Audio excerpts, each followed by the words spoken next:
Hello, everyone. Welcome to a Tuesday edition of the MSP Initiative Live. It is February 8th. Like 8 days of February, just before you even realized it, gone. We're almost gone. So, the month is moving fast. And yes, we are well into 2022. And as expected, time waits for nobody. So let me get a couple of housekeeping items out of the way, as we usually do in the beginning of these calls and podcasts, webinars, whatever you want to call it. So mspinitiative.com, underneath the sessions, you'll have the podcast version as well as the video version of all of the MSP Initiative live sessions that we've ever done. You can pick whichever one works best for you. Don't worry about giveaways for the moment. We're about to repost those for the quarter, so we'll let you know when those are ready.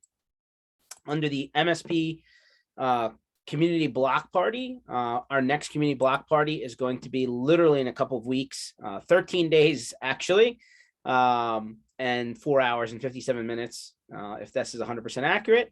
We're going to be doing this down on International Drive, right down the street from where you normally see IT Nation for the last several years.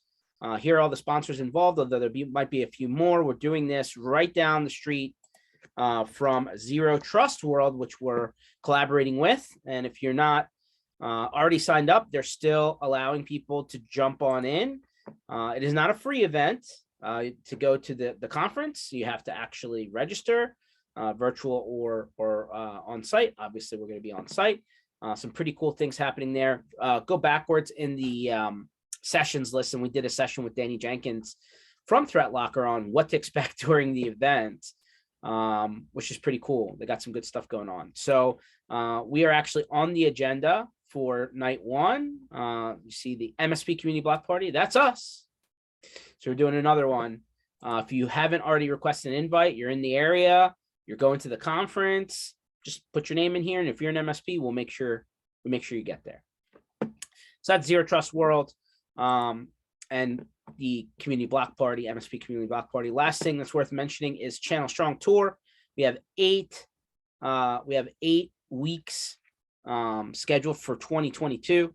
First one coming up next month in Texas.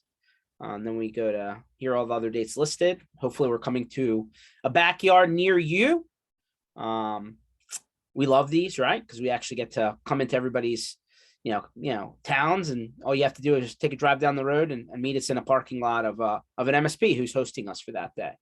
So first one's in Texas. If you're in Houston, San Antonio, Austin, Fort Worth, Dallas, anywhere in between, willing to meet us in one of these places, definitely register or ask for an invite, and we will make sure that you get there. So that's Channel Strong Tour. So those are all of the kind of housekeeping items that we usually cover during the beginning of these calls. I usually have on Tuesdays Mr. Ken Patterson from PAX 8 on these calls. He is actually tied up with his regular day job doing PAX 8 mission briefings. So going at it solo today. Might eventually open it up to more of a radio show style call. But not lots happening in the technology spectrum. That are worth, kind of mentioning, right, as we go on. It looks like the March to, and we always bring it up, and Ken's like, well, just go to the blog because that'll give you the most up-to-date information, right? So looks like, other than a little bit of timing shift, if you haven't heard about this, I don't know where you've been, Microsoft NCE, right? So if you go to the PAX 8 blog on this, you'll notice here's all the most up-to-date information, announcements, calendar, important dates, deadlines, stuff like that.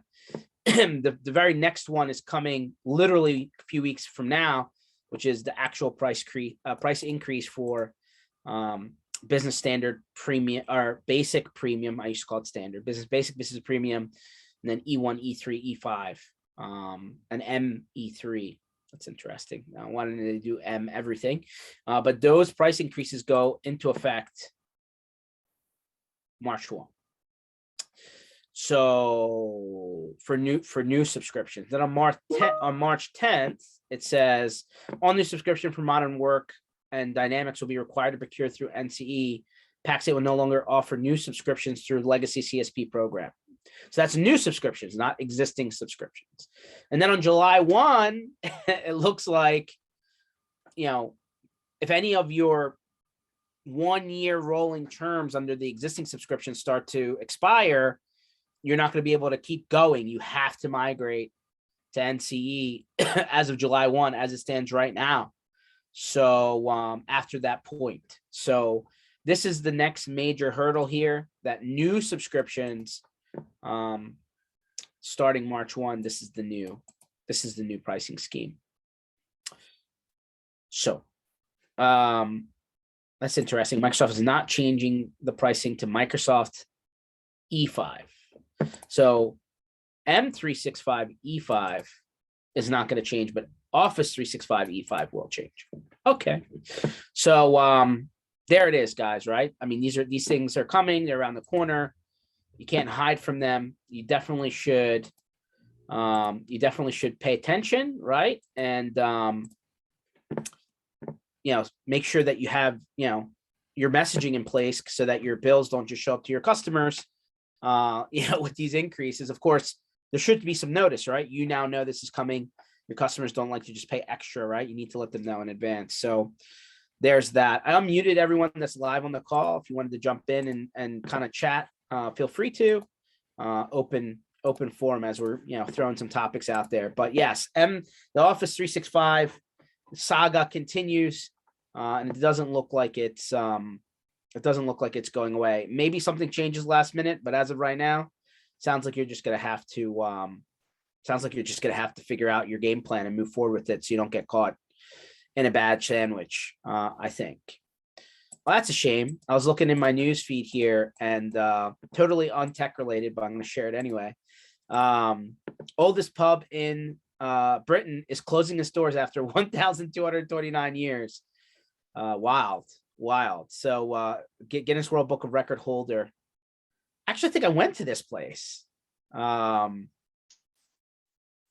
Yes, I actually have been to this place. That's a shame. So they're actually shutting down after 1,229 years. Well, I hope that you got there before they closed the doors, because that's, to be open for that long. Think how many generations of families you'd have to think back to in order to keep this thing running. But what do you think there, Pete? Did you have a chance to go over there, or are you going to miss it? I think I'm going to end up missing it, George. It's a shame, man. Although when I was over there at 16, I'd have to go back and see if I have pictures, but I could have been when I was over there in 16, when I, took several weeks and went across England, Scotland, and Wales. So yeah, that's crazy. That you don't even think about, like, our country's not even that old, right? So just you don't even think about that type of age range, right? But it's an old bar. Well, I mean, I hope they had clean taps, right? I would think that would be like a national landmark that they would, sponsor to keep it open or make it some kind of. I would agree. You would hope that they, kept it going, but what are you gonna do? As all things go, right? I'm sure the pandemic had something to do about that, and they just couldn't keep it open, which is, I'm sure, a lot of small businesses around the globe, right? Unfortunately. So let's hope that we see a lot less of that, but definitely a downside there. How you doing today, Pete? Doing all right, George. How are you doing? It's some days are colder, some days are warmer. You know how it works here in the Northeast, but doing pretty good. We've got a lot of stuff coming up, so as you know. So just starting to get ready. I do. There's just, it seems like a calendar went from stay at home, work at home, be stuck in the cube of your home office or small room. And now it's where's the resources? Everybody's trying to find the resources to cover all the conferences and gatherings now, Yeah. I mean, I think the problem, many people have different views on this. I'm sure, me and you have talked about this plenty of times, but, resources, you're talking about people, right? Yeah. And, the problem is that what you're talking about requires you to actually leave your house, requires you to get out of the man cave, get out of the basement, and like actually go somewhere, right? Where all these people are so used to never leaving the cave, right? Mhm. So I think that's the big problem, right? From that aspect. So finding people that are willing to move around where, I mean, we're not even talking about from the office now, right? Back to, from the home back to the office, whatever. You were talking about actually getting on a plane, train, car, bicycle. I hope not. They actually have to move around. And I think a lot of people have gotten used to even just figuring out, like, for people with younger families, right? A lot of these people haven't been sending their kids back, to things like daycare, right? And managing kids from home from school, right? If they were in, formal school, if they're at that age. Now then you have to leave, right, Pete? It's a little bit different when you actually have to leave the house. It is. But all the trade events now, it seems like they're just being piled on top of each other. Well, I Even though think, we've got a whole 12 months ahead of us, it seems like the schedule has become overly aggressive with conferences. yes. And I definitely have a master schedule that we've been compiling and continue to be compiling. So, but hey, I mean, you knew they were going to come back. The question is, who's going to attend all of these, right? Like, I got my pal Darren on the line. I'm sure he's eating some Chick-fil-A or planning to for lunch. I know I had a little of that today, as usual. I But thought about it. But I had some good leftovers from last night. So yeah, okay. But even Darren, who's a fond event goer, says, "Yep, can't do the same thing that we did last year this year." And I was like, "Okay, good. That's not a bad thing. Maybe you shouldn't go to all those events." So, um, yeah, I mean, that's, everybody, there's a lot of reasons for that in my own specific case, but, I'm going to be more selective about, you don't have to give names, you just have, like, but to your point, you went to a lot of events. In large part, it's honestly, I've said this before. I mean, today I got 3 calls from 3 different vendors, and I mean, I get it. I know how it works, but it's relentless. And there should just be, like, when you tell somebody, hey, I'm not interested at this time. I know I saw you at the show, or I didn't see you at the show, but I was at the show and you're calling me anyway. I don't want to hear from you again, but that works in about 1 in 10 times. So it's like, really?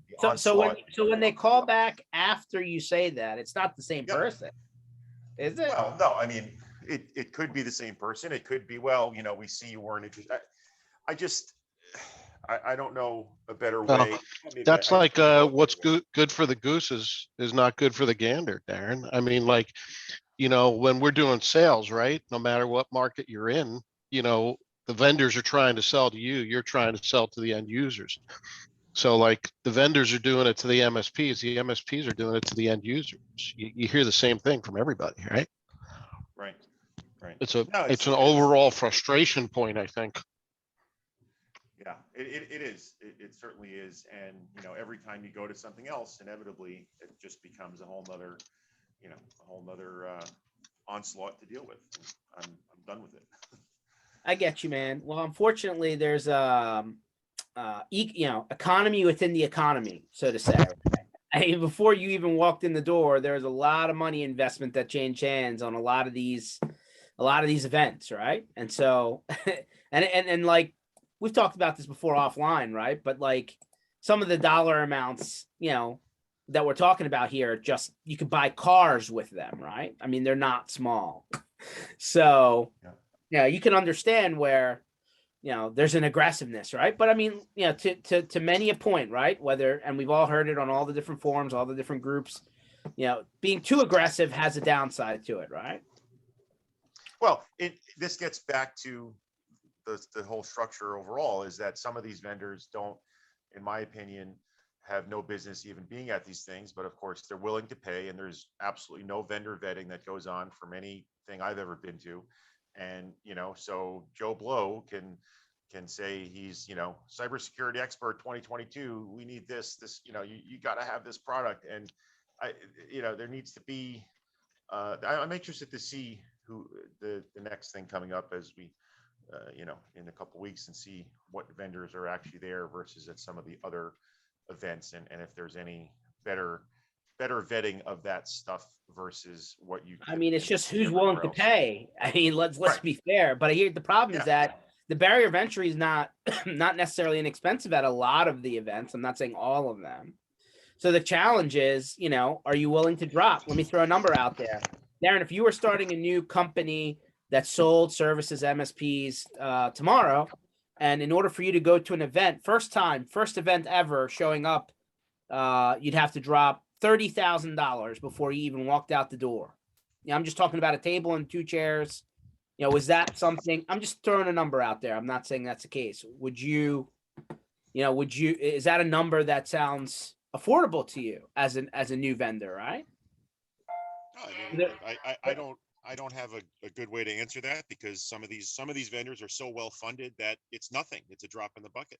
Sure. And But those are more it's- those are more the VC and PE backed guys, right? Where, you know, the amount of money being invested into these companies are millions, right? And they're going to have to spend it because that's part of the plan, right? And so to your point, drop in the bucket, right? But let's say you, like many of the companies that you're familiar with, right, that have since been acquired, probably, they started out of an MSP, right? Just like it could be you. You could come up and say, you know, there's this idea where nobody's fixed it. It seems like a lot of people have been struggling with it. I'm going to come up with a way to solve for this. And then, okay, you've created a product now. Let's assume that you have. You still have to go and market that product and sell that product. Just because you built it doesn't mean they will come, right? Right. Yep. No, So very true. Very true. that's the challenge, right? So Keith, appreciate you for jumping on there. I went ahead and added you to the line. Oh, So okay. you're in there. So but anyway, to your point, Darren, there's definitely I guess a good and a bad way for post-event follow-up, right? And it's a shame, right? Like, hey, if you have been hit by somebody and that person has told you, hey, not interested, like you would hope they would respect that. But if you're saying 1 in 10, then clearly that's not either being documented well or is being respected. So totally frustrating, and I can understand your position on that point. But Keith, he'll just tell people, hey, you want to come sell to me? Come to California. You guys sit in the parking lot with a cigar, and then maybe you have an opportunity to talk to me. That's how I get how he does it, right? Like he only does in-person sales opportunities and pitches, right, Keith? Generally, yeah. I tell people I do all my planning for new vendors at like this 1 or 2 events I go to a year. I'm one of these undercover guys, but I go to and I want to hear real value. And I look at it a little different. I don't want to hear about your price or so on. I want to hear about how I'm going to have labor savings and service enhancement. A lot of people. So do you mind, listen, you said I only look at new vendors. Usually people say during certain times of the year. It sounds like you're saying I only go to like 1 or 2 events a year to like think about new options. What are those events, Keith? I'll go to an ASCII event and usually exchange. Okay. Yeah.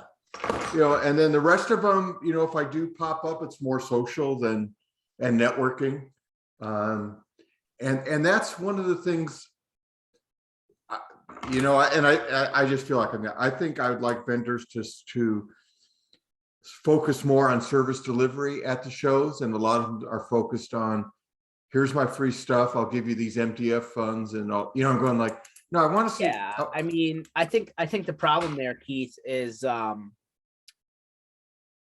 guys that they have showing up from the company representing the company are not implementation people. They're not service desk people, right? They're salespeople, right? So a little bit difficult for them to concentrate on service delivery, I think, because those people just don't exist that way, right? I mean, right. maybe your position is brings one of those guys with you so that you can appeal to the people that are looking for that kind of stuff. Is that your point?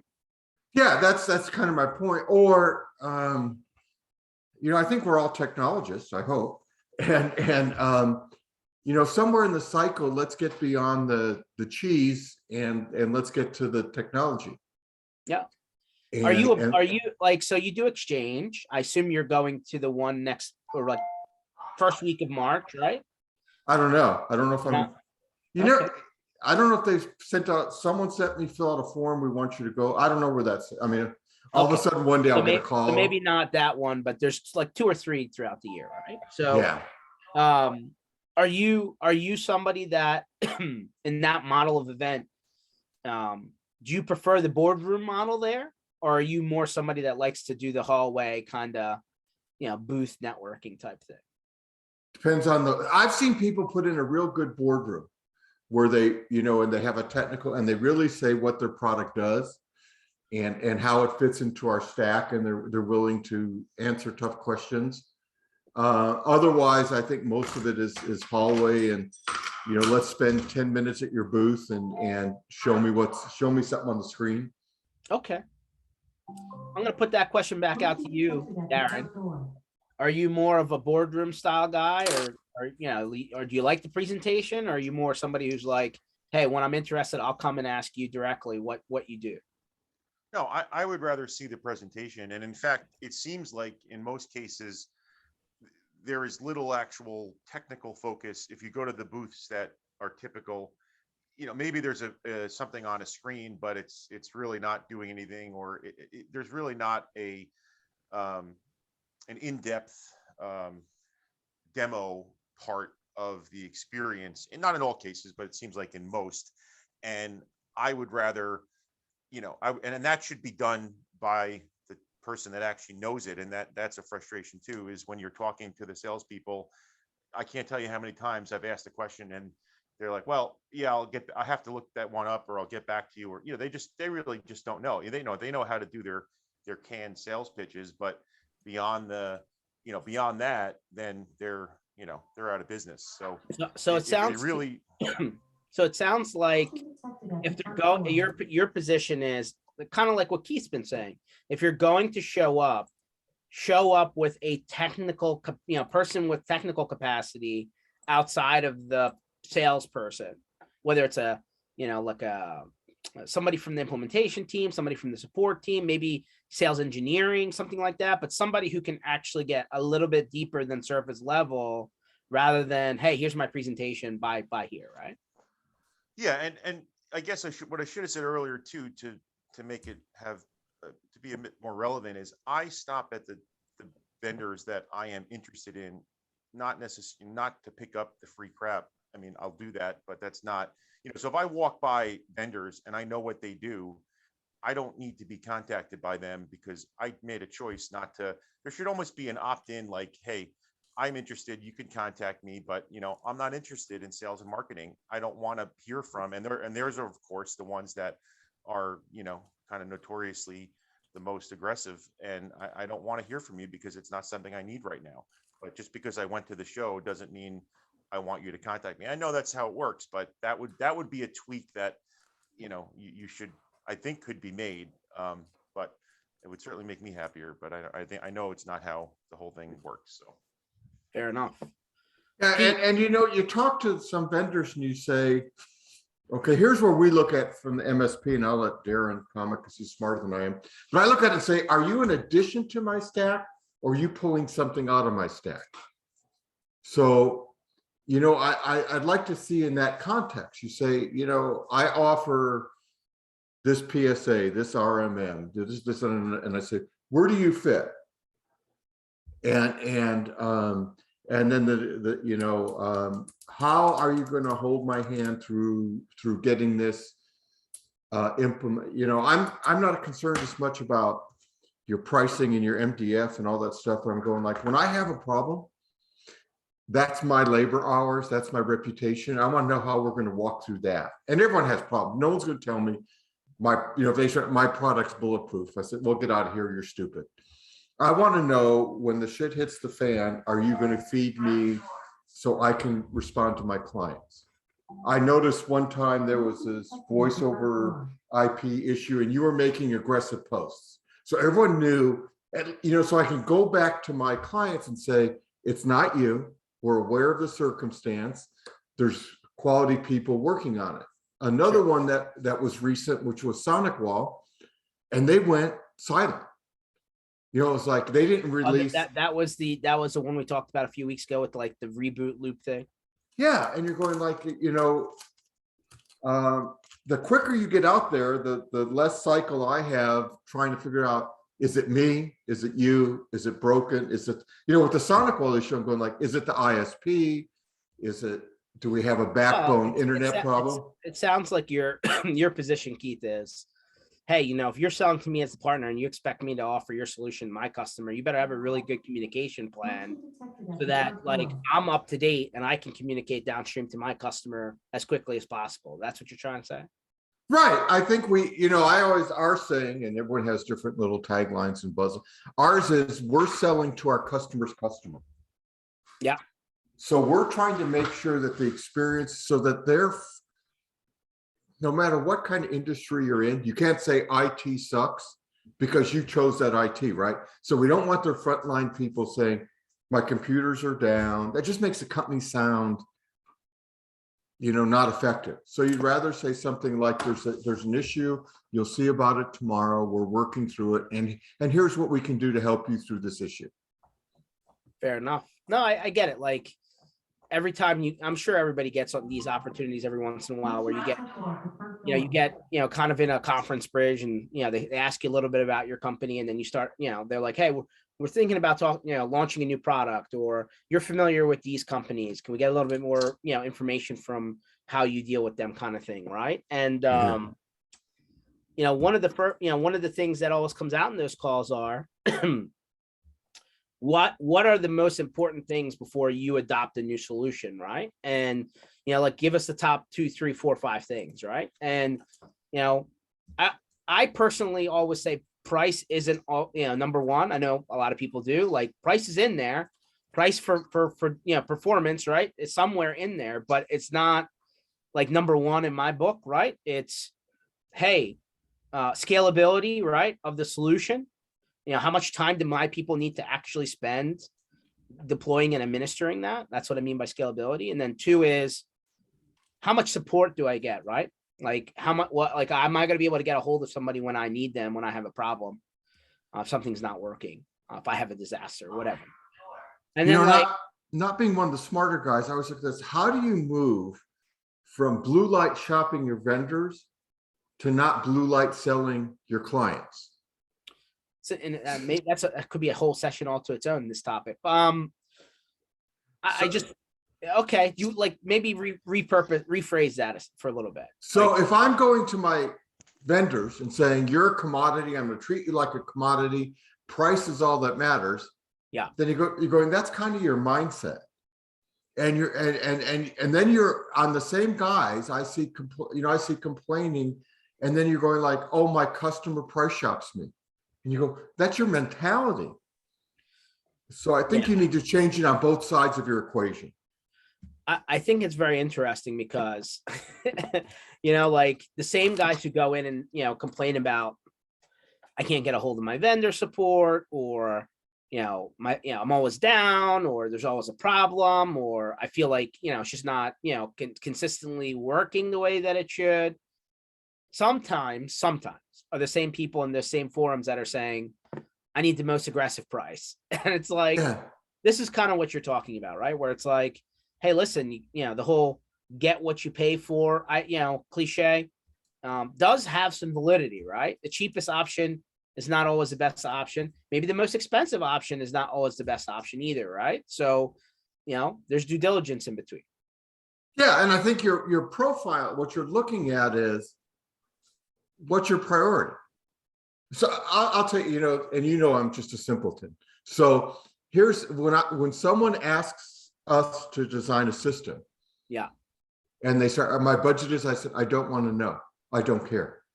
I'm going to come back and offer you the best solution for what you're asking for. You're going to go meet with Rodney later and discuss terms and conditions and price. I don't want your limited budget to cloud my ability to give you the right solution. Well, but hold on a second, Keith. There should be some precursor, right? If you're like, hey, if you think, this project's going to be not cheap, and if you're coming in and your budget's half or a third of what the ballpark is, do we even want to go down that road, right? Like, there's something to that, right? To not waste everyone's time. No. No, we have found historically with the C-17 and with the port, they all went way over budget. It was not a problem. It was like, this is what, because you start walking through the exercise and saying, okay, we can't change price because price is pretty, it's a component. What I'm paying for underlying agents and software, my hourly rate for my employees, what it costs to support it. There's not much flexibility there. Where there's flexibility is what parts you want to remove.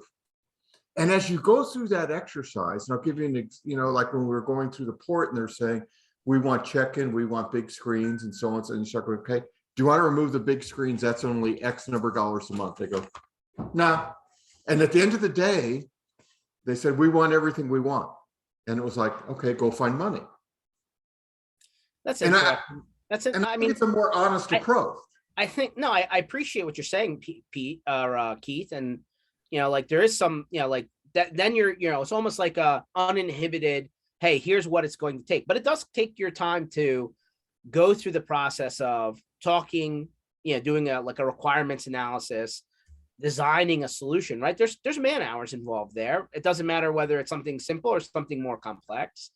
And so, obviously your time has a value, right? You don't want to keep on throwing free labor out there all the time. And, maybe 1 out of 10 closes, that'd be bad. But you see what I'm saying? Like at some point, it's almost like you sit down with the lawyer for the first time, for example, right? And they do that initial consultation for free, right? And they're just saying, tell me what your case is, and I'll tell you whether it makes sense if we take this on or not. I would have to revise. I get where you're going. I'd have to revise my strategy if we were out marketing for people. All our stuff's been referral. We just been really lucky. You've been in a sweet spot, if you would, right? Where like you did a good job for somebody, they referred you to somebody else. They already gave them an idea before you had a conversation, probably. So like you're walking into what could be pretty qualified prospects, right? Kind of thing. Yeah, we've been lucky in the sense that we've had some pretty high profile beginning. You go like our first one out of the gate was automation of the Boeing shop floor for C-17. And you go to people and they go, do you know about security? You go, we secured someone building military aircraft. Yep. And so then that's a cool story, by the way. And your second one is the Port of LA. And then within the same 6 months, you pick up LA Unified School District Food Services. Yeah, I would say that you've done very well in these high profile things where not every guy out there, not trying to say blue light or not, right? Just generally speaking, right time, right place, right person, right? Doesn't always click for everyone, right? But that's very successful on your part. Pete, let me ask you a question, right? Sitting on the other side, as you're having MSPs come to you, for services, is there not in the initial conversation about what are you trying to accomplish? And do you I'm sure at some point in the conversation is, do you have a budget? No, don't almost you one of the first words that comes out of my mouth is because marketing is one of those things that most MSPs think like, what am I going to get from this? And this is going to cost me a big dollar, and I've only heard nightmares. So I'm going to spend money on this. What's it going to do for me? And so, I usually ask, do you understand the difference between sales and marketing? Okay. And because, they think that demand gen and calling and everything is, that's a handoff to sales at some point. There's a handoff and an integration, but the brand building is really what marketing is, right? What's my brand? What's my brand equity? Where can I get it? Who can I get it to?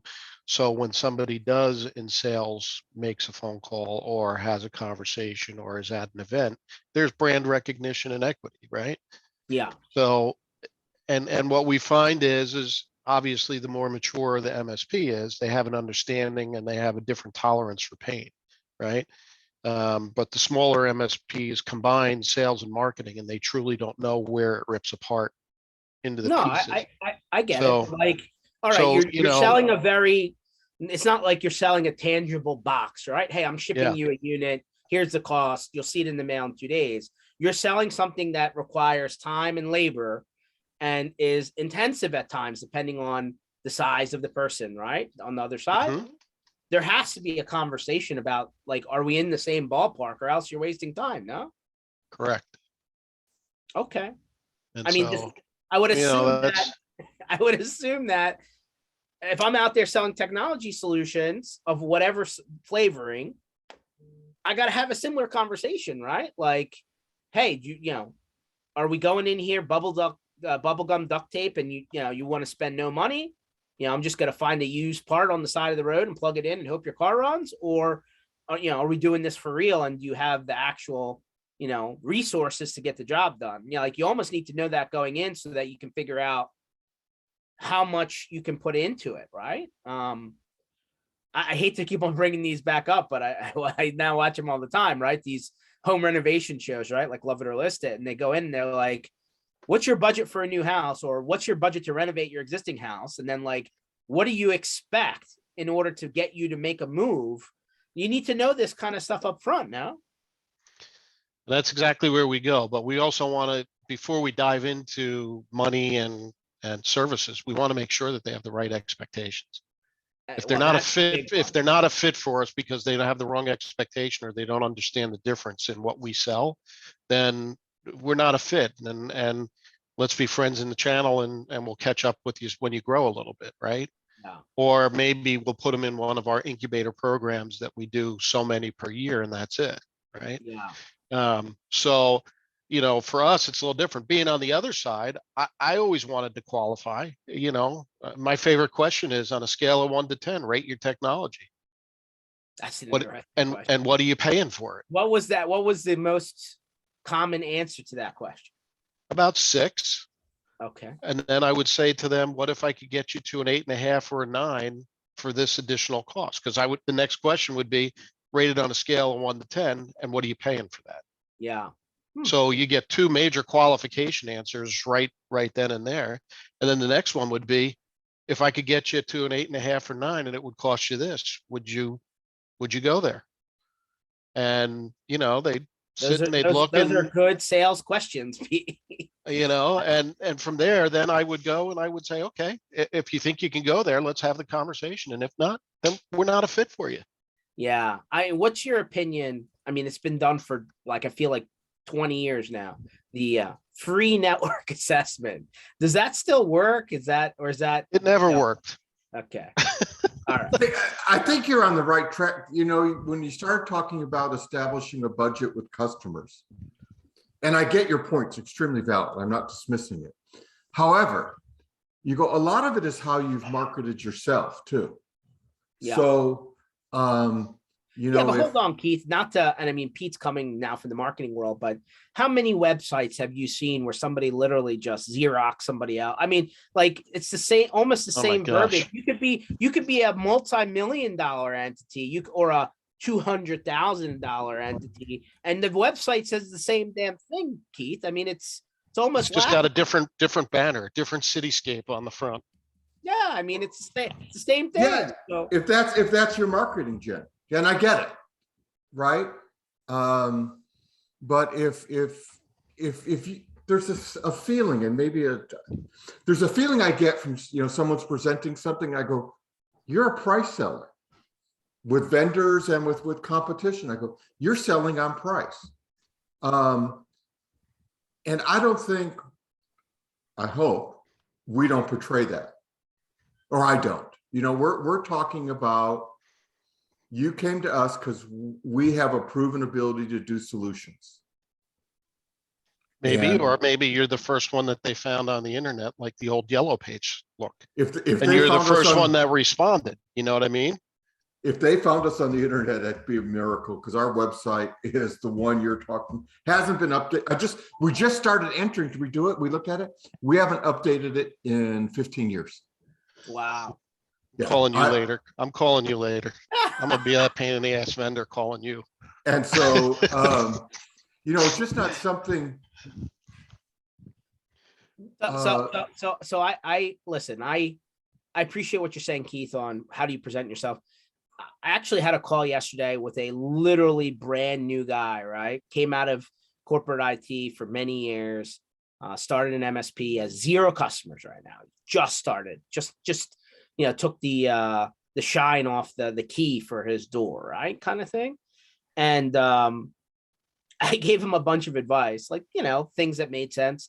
First piece of advice I gave him was, do yourself a favor, be very selective in the clients that you take on. Don't just take money. Don't just take the deal or the project or whatever it is because you're dying to, sign your first couple of accounts. I was like, be very, very, very critical about who you take on as a customer because, the things that you do in the beginning often don't work well for you as you go down the road. I don't know a single guy who said differently, maybe different other than you, Keith, but a lot of people took a lot of just small projects or maybe very small customers that they probably didn't want to deal with ultimately down the road, just because they were at the beginning and they had like $0 of revenue coming in the door and they just took anything.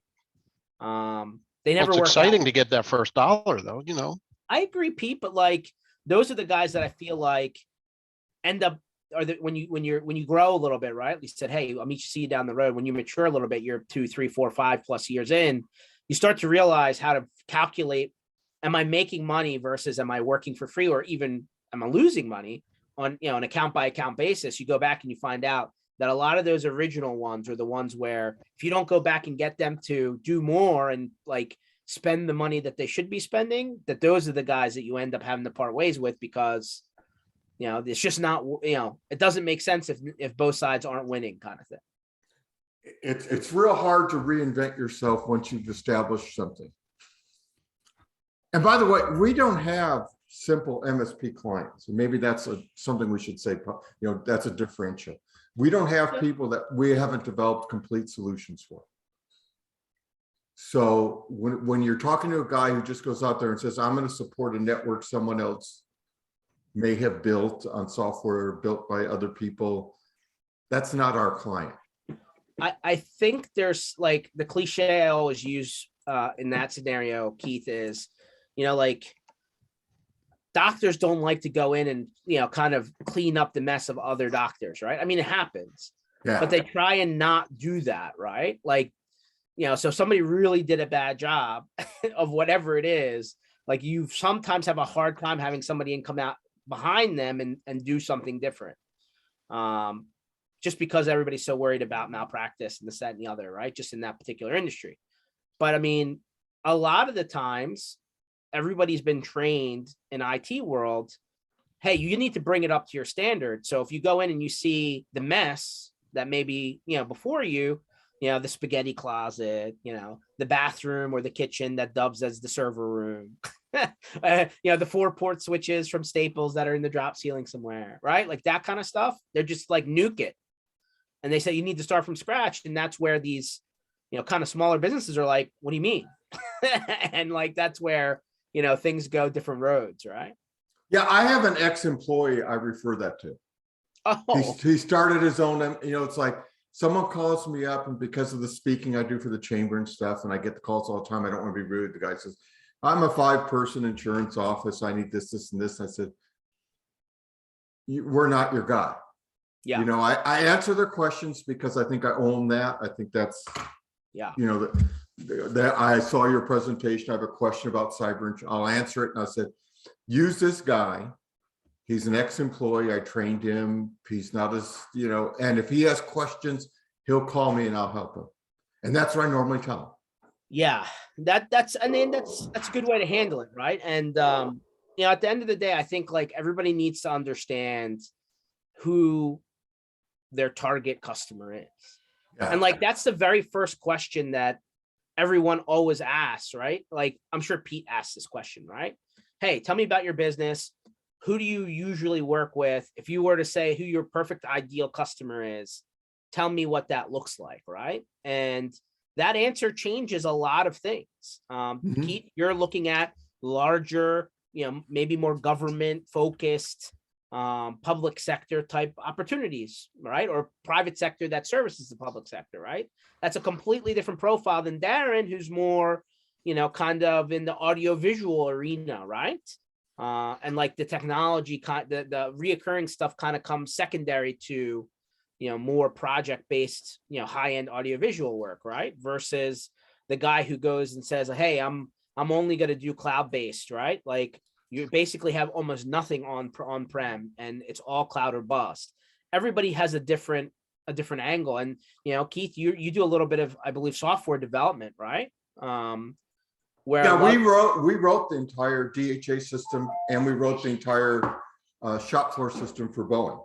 Exactly. So my point to you is not everybody has those resources, right? Like Right. There's a skill set that comes along with that style of work. And that goes beyond, hey, I write scripts for my RMM system that work out okay. It's a completely different language. And just to say, we've had customers who come to us that are smaller. Sure. And I hear this and said, I'm ready.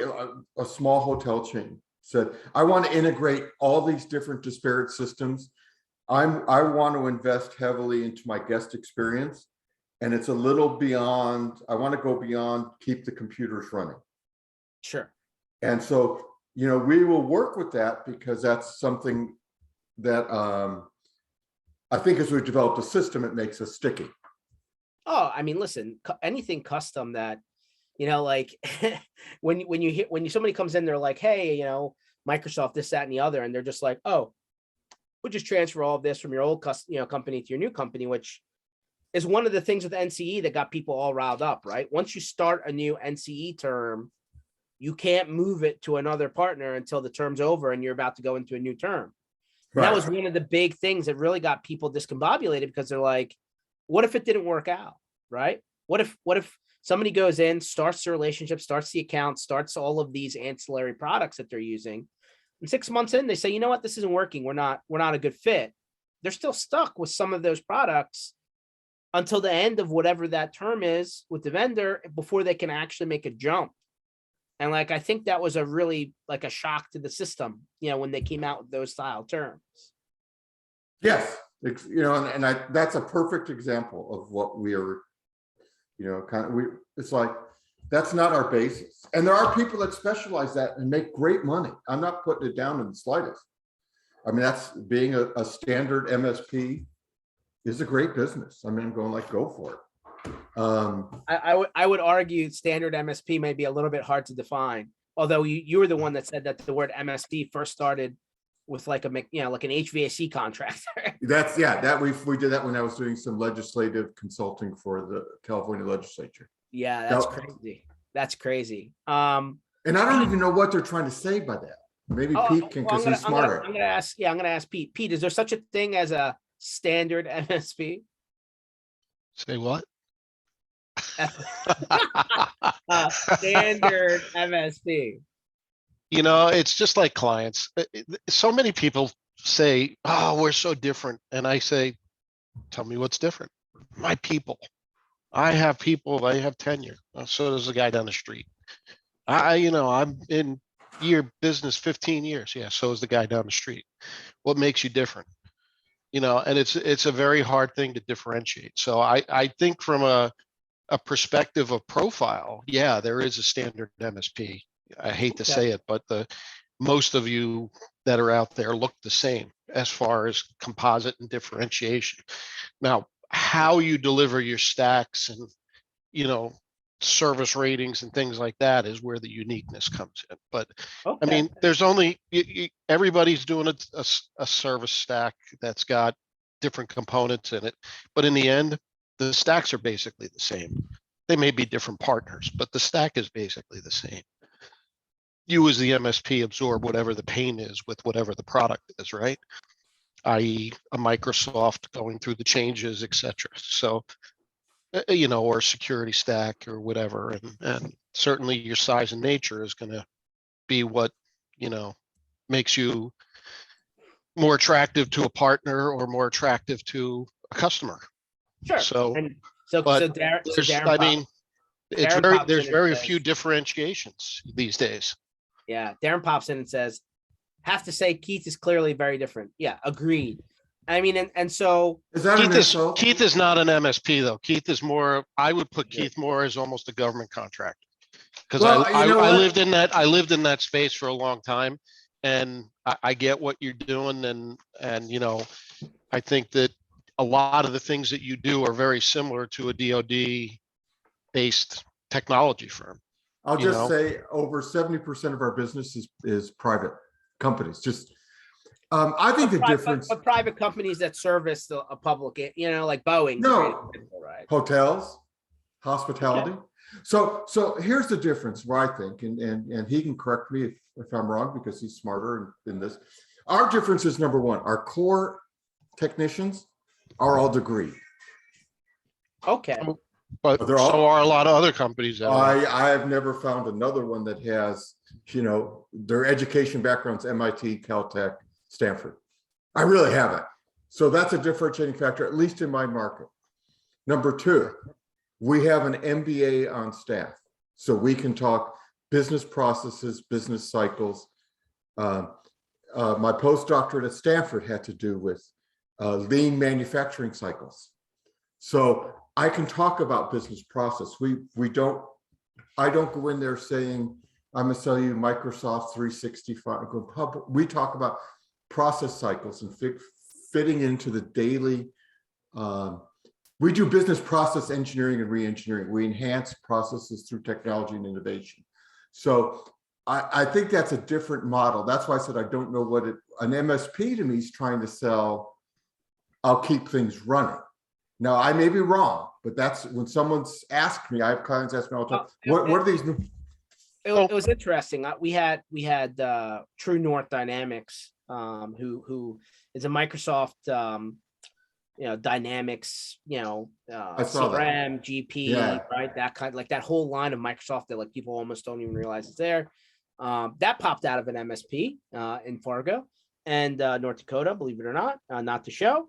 And you know, their point is, hey, listen, it's a completely different model. It's almost software development and software customization than it is MSPs. Like he came out just and said, IT and managed services providers are not the ones actually performing, you know, digital transformation, right? Like that was a strong statement, right? Because I think a lot of people in the circle think that we're part of it. They can be, but like I think a lot of it comes around, are you actively changing the business operating system that's being used for whatever the end customer is versus, hey, are you worried about the plumbing and the electricity and the security? I'm not saying that those things don't have value. They surely do and have a lot of value, frankly.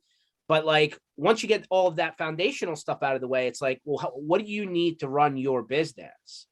And can we use technology to change the way that you're doing it to like bring it up to, you know, a 2022 company rather than a 1982 company, right? So I think that's the difference, right? And so to Keith, to your, you know, the differentiation for you is, hey, you'll do some of the plumbing work, you'll do some of the security work to facilitate the larger end game of we're building a solution that doesn't exist, specific to your business.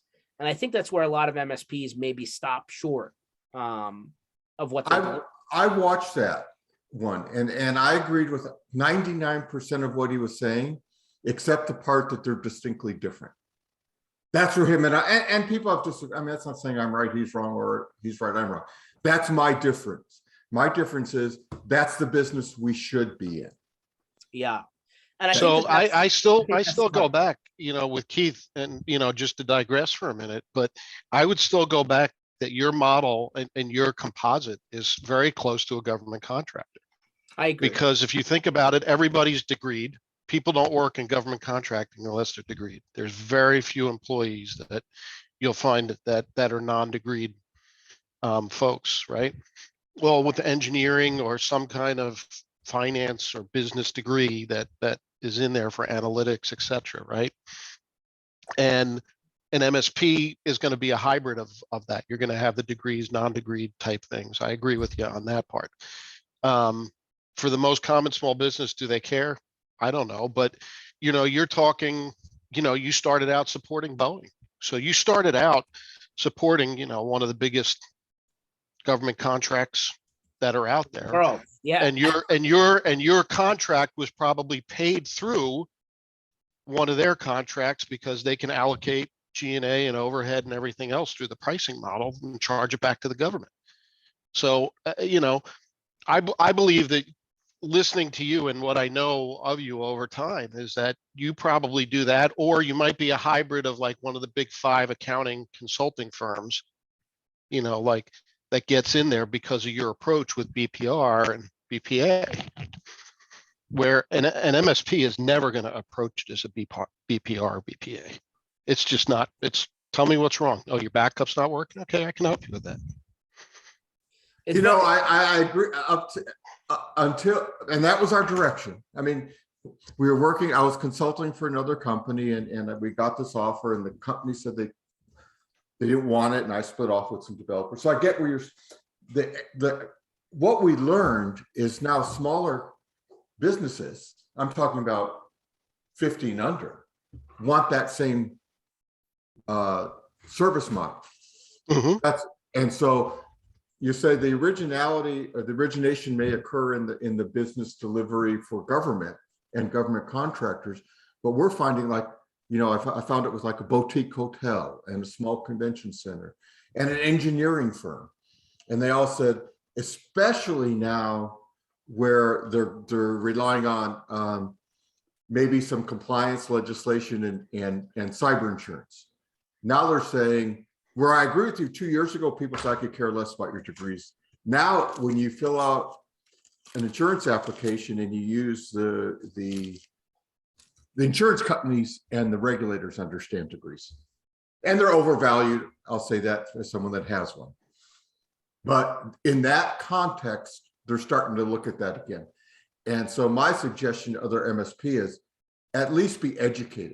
Doesn't have to be a degree, at least be educated. I mean, Keith, I think, I feel like this story is like done and over with, but like in technology land, certification and, like industry certifications from all, from major companies and experience usually take you just as far as if you went to a 4-year, school, right? So, and then the problem, Keith, is what's differentiating you taking an online course over the course of several years and getting a degree like University of Phoenix Online, something like that, versus you going to a traditional four-year school in person, right? Like they don't granularly ask the questions to differentiate that.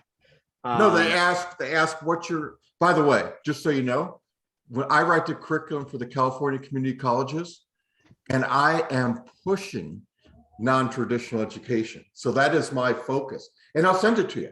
Here's how you become a cybersecurity. Here's the classes you can take online, free, no cost. Do not go to MIT, Caltech.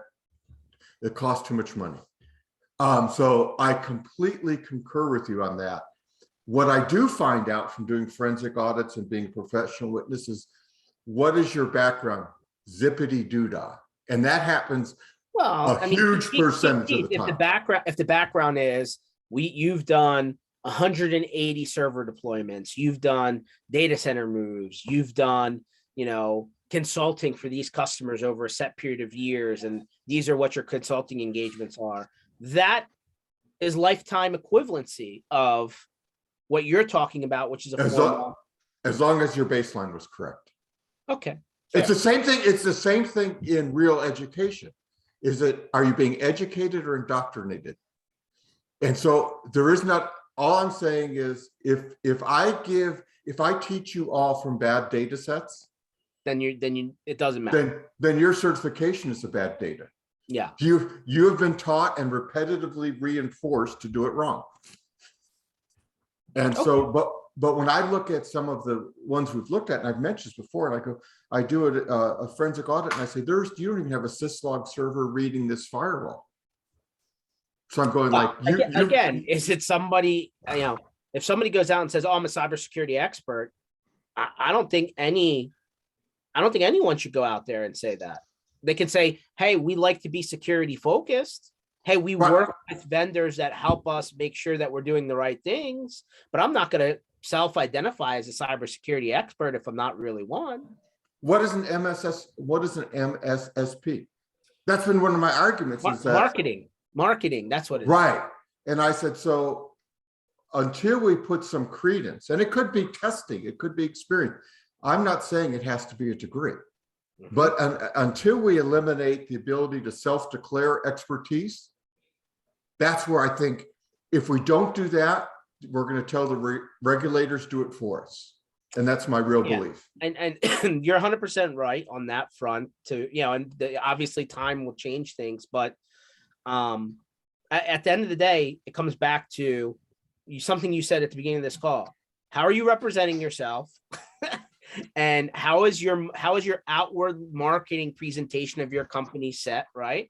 Because a lot of the times when you see these things get to a point where, something bad happened and you're in litigation, they go back and they say, well, your website says you're the premier and you're the greatest and right. You're the worldwide best. And it's like, okay, like who did you copy that from and why did you put that on your website, right?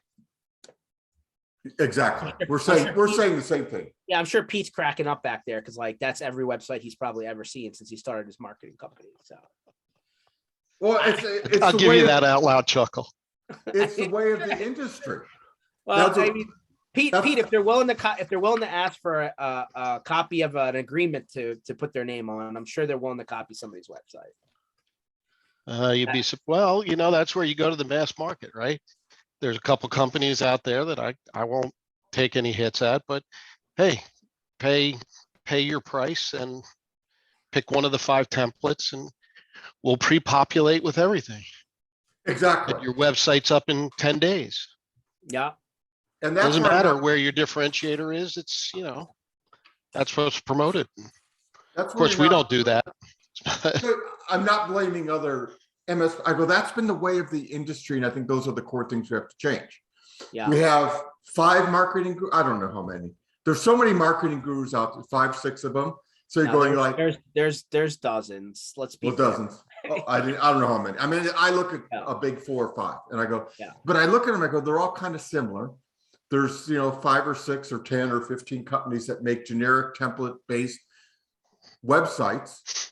And so, and I'm not blaming them. They were starting a business and this is where they all kind of lended and this is the way it went. And so you're going, they're all saying the same thing without really understanding what they're saying.